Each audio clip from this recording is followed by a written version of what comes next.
Hey, it's the Chief, bonding with board games and RPGs. So we're continuing. This will be episode 14. The crew went out to conduct an ambush because there is a very nationalistic leader inside Gniezno that is not a fan of Krieg or Americans in general or anybody else that isn't Polish. That ambush failed. If you've watched those episodes, they went out to set up the ambush and things just got worse and worse and worse. And then they finally had to come back. Now, as they're returning back to base, it's still nighttime, but it's coming close. We're in the early morning hours. I would imagine maybe the sun's starting to almost rise. But there was some contention between Major McGiffin and Krieg. So McGiffin, hearing everything on the radio, decides to send the Humvees to go pick up the crew that were out there, several of which were his people, 4 of which specifically were his people. And Krieg was angered by that because he only wanted them sent. It's about a 10, 15-minute ride if he called for them. And they were just sent to him. Now, it worked out. Nothing bad happened, but we've got a control power dynamic going on between these two. And we're going to explore that kind of here. So the other thing is that Pacheco had grabbed a technical. They'd waylaid this technical and killed basically the team that was the Marauder team that was inside that vehicle, and they brought that back as well. We're going to start because we're doing another 3 episodes, and we're going to go to 48 Laws of Power. This will be what will one of these laws will be what Krieg is operating on for these next 3 episodes. I'm trying not to, I'm purposely not going to repeat any of these laws. I've got a list of the ones I've used, although I think I missed one in here. And that way we're exploring all 48 laws as we move through, but randomly. Hey Siri, give me a random number between 1 and 48. A random number between 1 and 48 is 42. So we have 42. We've been in the high numbers here. I've got 39, 40, 32, and now 42. So let's see what 42 is. And this will lead us here. Strike the shepherd and the sheep will scatter. Well, isn't that interesting? So let me read this. Trouble can often be traced to a single strong individual. The stirrer, the arrogant underling, the poisoning of goodwill.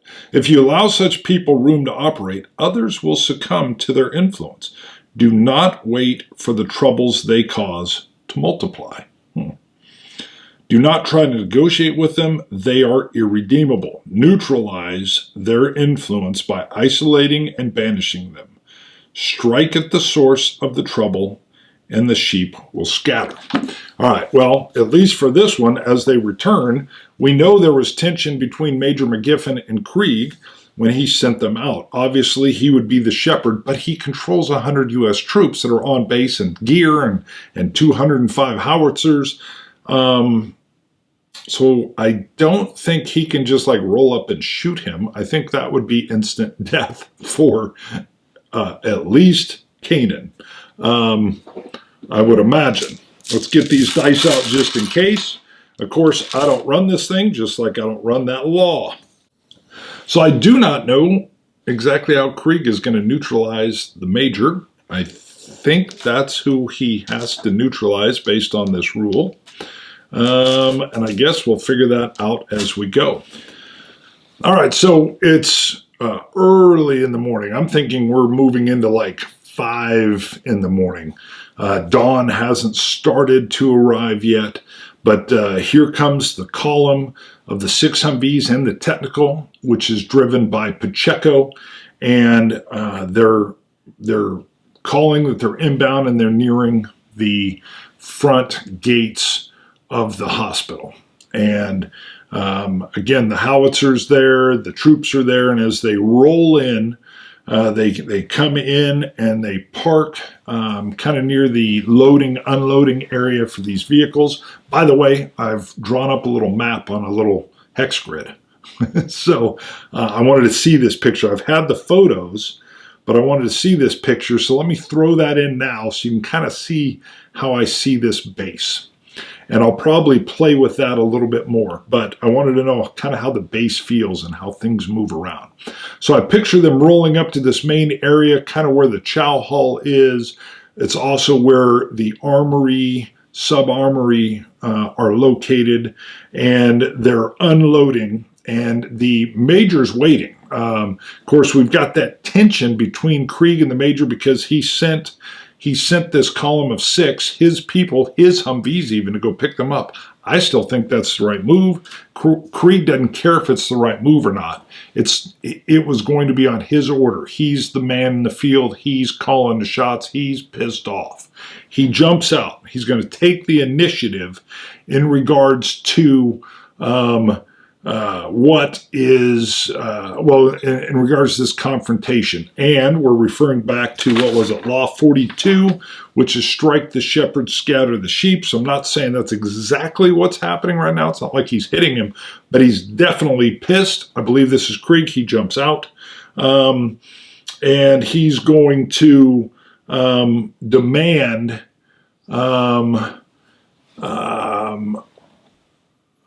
what would it be? I think an after-action meeting. I don't know.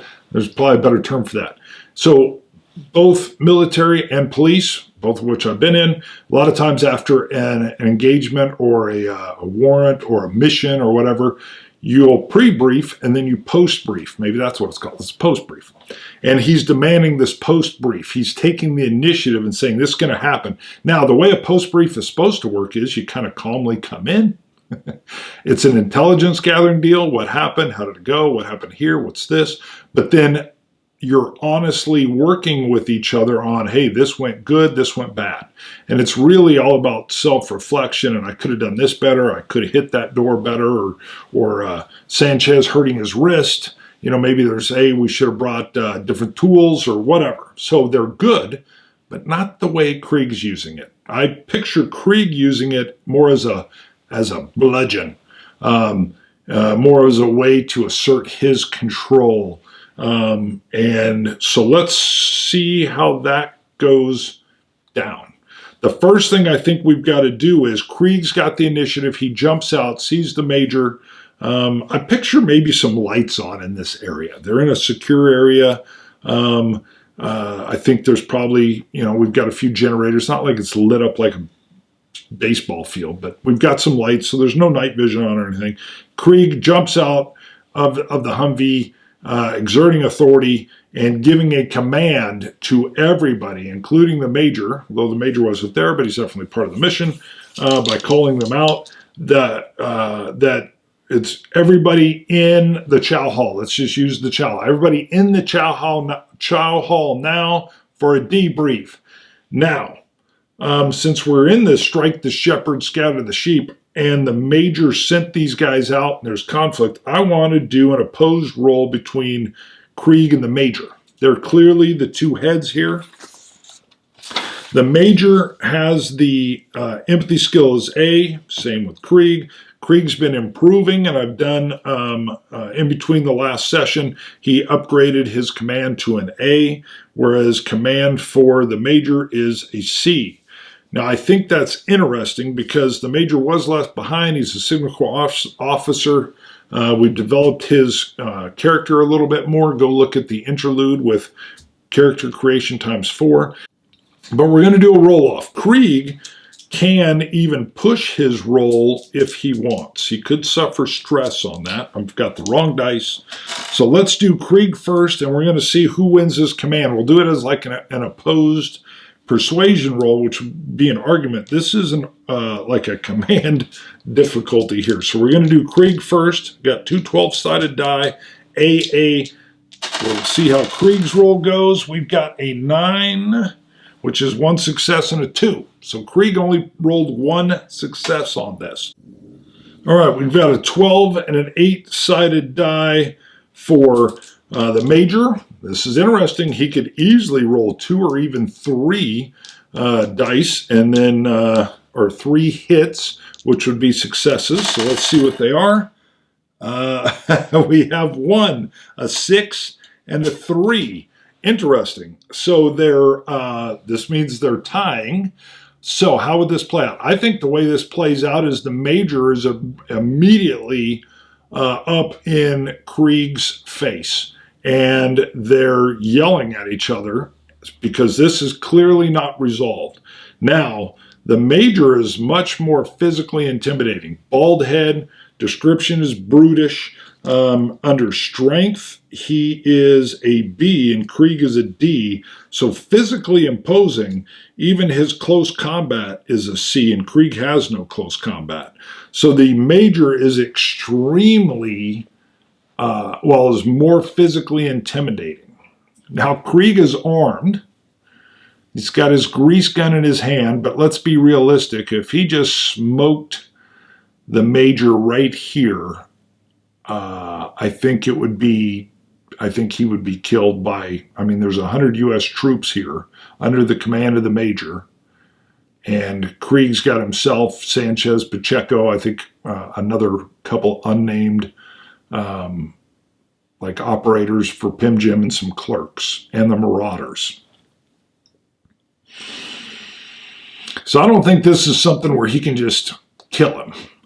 Krieg's highly intelligent, but he also wants to scatter the shepherd, or scatter the sheep by striking the shepherd. How would he do this?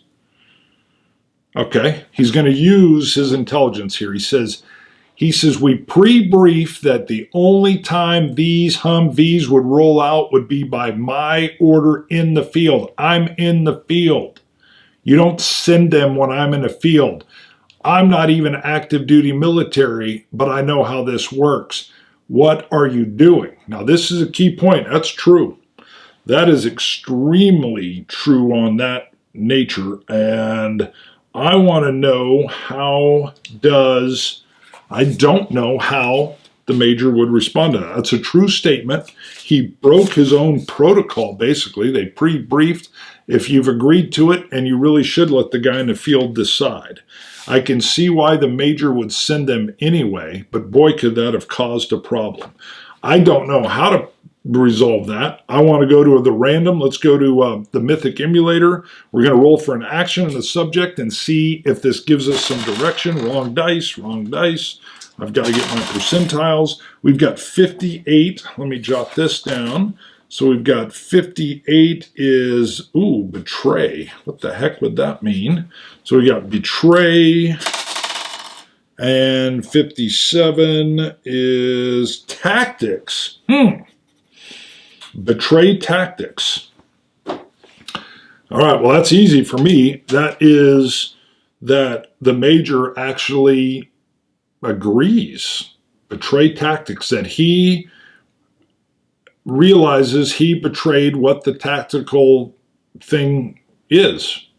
And Krieg is right. It's in front of everybody. And he recognizes this, which is actually right in line with what Krieg's trying to do by strike the shepherd. I think as Krieg pops this information out in this torrent of anger and frustration, the Major concedes and kind of says, I can't see him saying you're right, but he is. All right, he wouldn't say he's right. He's right up on him. He would say, I'll own that. I'll own that. So it's still extremely like that brutish intimidation on Krieg, but Krieg's not backing down a bit, even though it looks like, I think this Major could just clean his clock. But you do have Pacheco standing close by. Pacheco's a heck of a shot with his pistol and his rifle, whatever he's got. And I think the Major also realizes not only is this a power struggle, but he's not an authority over Krieg either, although he's got the numbers. He was kind of directionless until Krieg comes along. But either way, he owns it. I own it. He won't say you're right. He says, I'll own that. I'll own that. I got my people out there. Well, Krieg won't give an inch on this, especially now that he's gotten an inch from the Major. So where would Krieg go?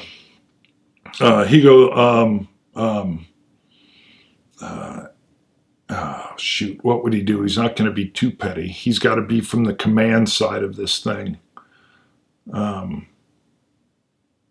commander in the field calls the shots. That's what we agreed to. That's common planning, common strategy, common tactics.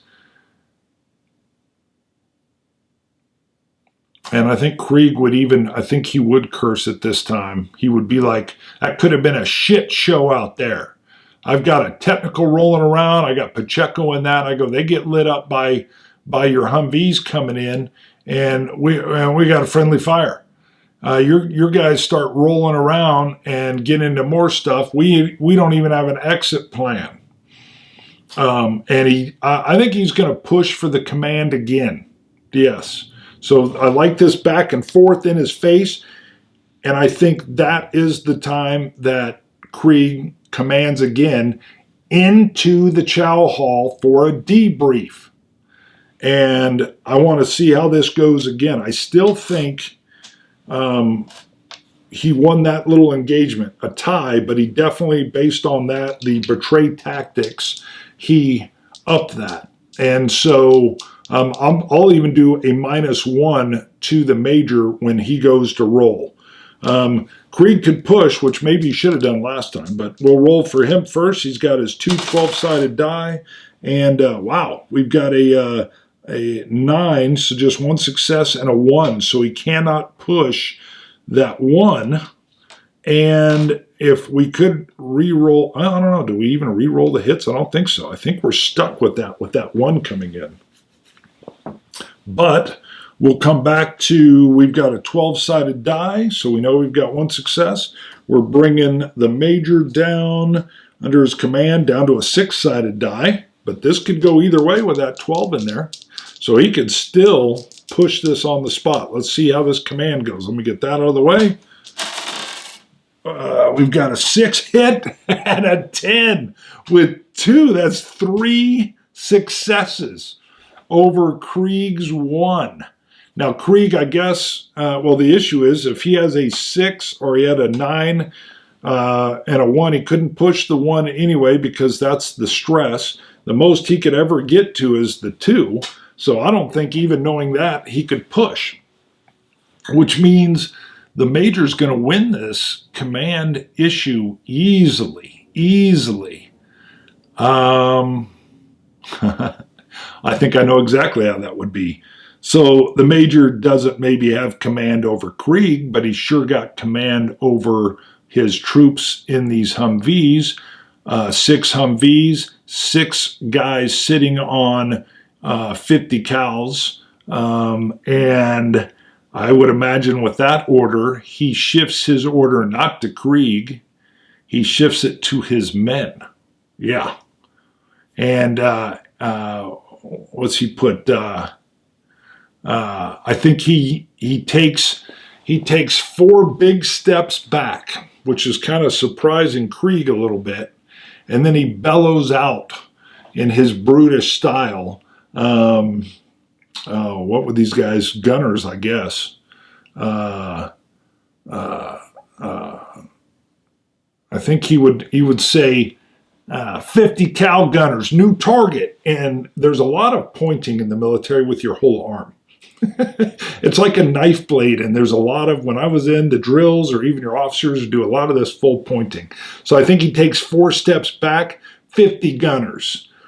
New target, boom, and he points out at Krieg, and you actually see these guys who are still, their gunners, still sitting in their turrets, and they shift their guns to Krieg. I think that's exactly what happens. So we're not doing too good a job, Krieg, on striking the shepherd. Interesting. So what would be Krieg's response to this? That's quick death possible right there. What would he do? Well, I think Krieg has to work his way out with his intellect. Clearly, he's not shooting his way out of this. And if he's going to work his way out in his intellect, he's got to win over. So he's lost his command side. Might it be worth a persuasion roll? How would he do that? So under his persuasion, he's not bad. He's a B. He's lost the command, which I will track that, because losing the command struggle back and forth between Major McGiffin and Krieg will be a theme that could even blow up. I think it'll have to. Something will have to be done sooner or later. But Krieg's now got 6 guns on him. Oh. Well, he's still got the gold. Yeah, he's got the theory of the gold. I think he's got a touchback that's even in our threads. So we've got the gold bank of Poland, which the major knows about, but the troops do not. That has not been shared nearly as widely, but that's going to happen right now. Krieg is going to state, you can gun me down right now. You clearly got the men and the firepower. But I think you've forgotten. I think in your short-sightedness, he's got to jab at him a little bit. I'm the one that knows where all the gold bullion's sitting at outside of Warsaw. The whole point we're working together is because there's a bank loaded with gold, and I know where it's at. So, troops, your troops put me down, and the gold's gone. So, I think, how good is this persuasion? Let's just find out how good the persuasion is. So we've got a gold argument. He's putting it out to everybody, which is kind of his trump card, I will admit. So we've got an A and a B, so 10-sided die and a 12-sided die. All right. How good is the persuasion? I just want to see how good this is. And then, let's see. We've got a 5 and a 7. Not that good on the 12. Let me push the 12. If there's a 1 that comes up on this, he's going to gain a stress. A 5. So he's got a success. So it's not a full fail. I guess since we have a success, I'm thinking about pulling these to do a card 2 through ace to see how much does the gold. I mean, I'm nobody's going to turn their guns on the major, but I'm curious. Just getting the word out there, you know now, or he knows now, it'll spread throughout the entire 100-man unit of that army unit that there's a gold bullion bank that Krieg and the major clearly are talking about, which will make a lot of sense. Why are we forting up with this guy? Why do we leave the base? Why are we not bugging out? So getting that information out overall kind of even circles back to striking the shepherd, because Krieg's the only one with the know-how. All right, let's see how it goes with the troops that are there. He's got 6 50 cals pointing at him. How much influence or how much persuasion has happened? 6, so a little bit less than half. Okay, 7 would hit our half, but it has. No one's moved their guns off. But it's definitely like you can hear gold. A couple folks talking gold. You know, bank, Warsaw, they know that's behind enemy lines. And I think that kind of percolates through a little bit. And the major's not too thrilled about it. Information, and he's got an intelligence skill, just meaning his intelligence really helps them identify vehicles and what they're dealing with and stuff. But the commanders kind of like to hold on to that information military-wise. You don't want your troops kind of knowing there's gold in them their heels. So that could lead to some dissent. And the major is kind of like, shit. I want to say, I think Pacheco would be the perfect one to pop in here. Pacheco's going to pop in with debriefing or not, I'm hungry. I like it. And you know what else I want to bring in? Because I've been thinking about them. There was a comment. Thank you for the comments, by the way. Please put them in. Their commenters said they were really interested in the orphans that came into the story from a random event, like episode 6 or 7 or something, where Krieg's, the 48 Laws of Power was generosity, and he runs into these orphans, and he says, they were hungry, they wanted food, and he says, go to the base, boom, boom, 2 blocks over, whatever. Tell him Krieg sent you and that you're going to be living on base and get some chow. And it was a 16-year-old, I had it in the notes, 16-year-old, a 10 or 12-year-old, and a 10-year-old. We didn't flesh them out other than the 16-year-old was a male. I don't think I even fleshed out, did I say fleshed? Fleshed out the rest of the details. But I think they're kind of hanging out. And Pacheco even sees them. And Pacheco, as a former SWAT guy, I've got that I think cops generally love kids and kind of vice back and forth. So I think he's going to say, hey, kid, and he's looking at, because I want to bring these orphans in. He says, hey, clean out.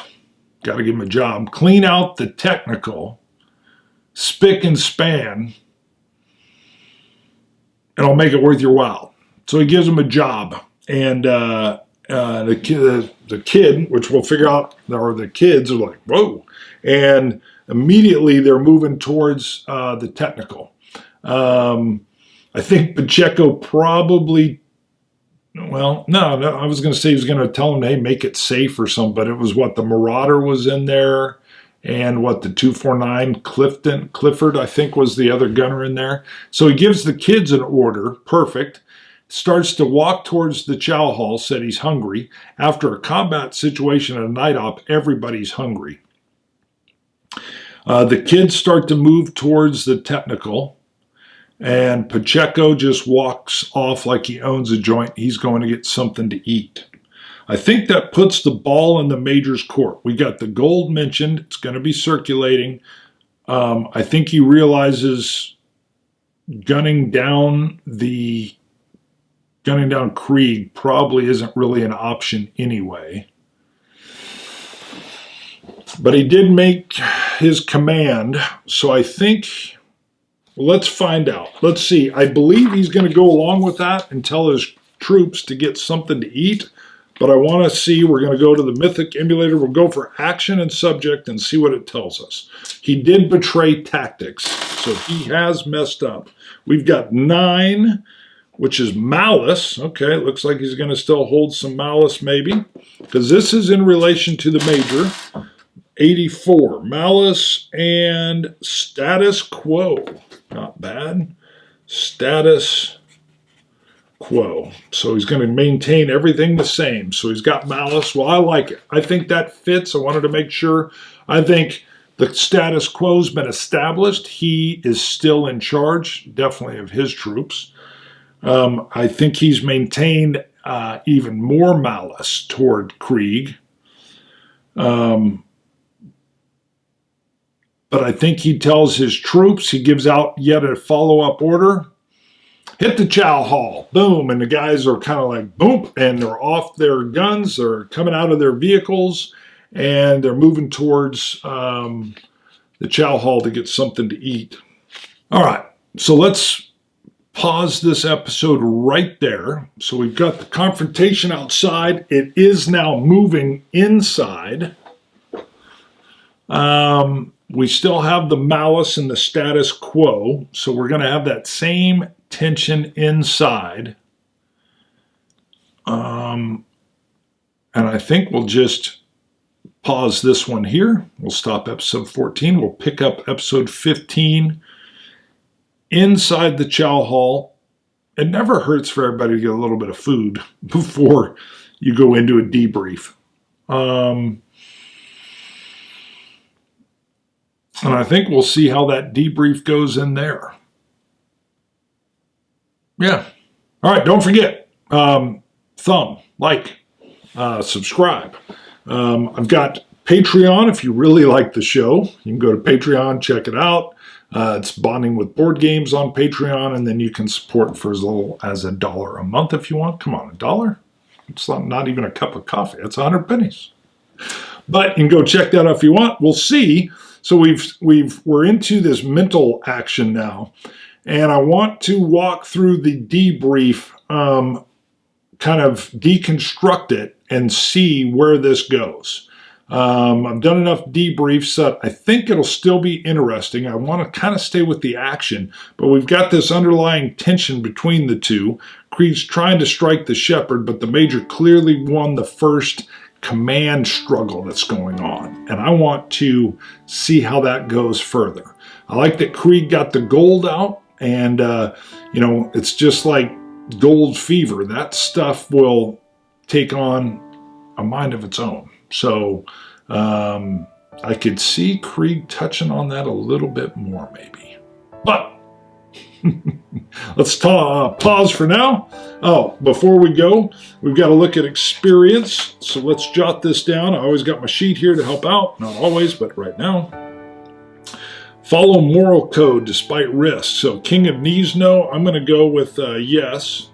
So he still followed his moral code, and to great risk. He's trying to be the man in charge, but it wasn't necessarily successful. Risk for his dream, sure. And we're just talking about the confrontation. Travel at least 1 hex, nope, we're back at base. Overcome danger, sure. We'll give him a yes, maybe with a help from Pacheco and his own gold. Risk life for Buddy, no. So we'll do a +3. That'll add on. Krieg's down to just 4, so we're taking him up to 7 on his HP, or his XP, sorry. And we'll factor that into, he still wants to bring his persuasion up. We've got quite a ways to go. As soon as he hits the level where he can go from a B to an A, I think he's got to have 25 experience. We'll do that. But that's it for now. See ya, Chief.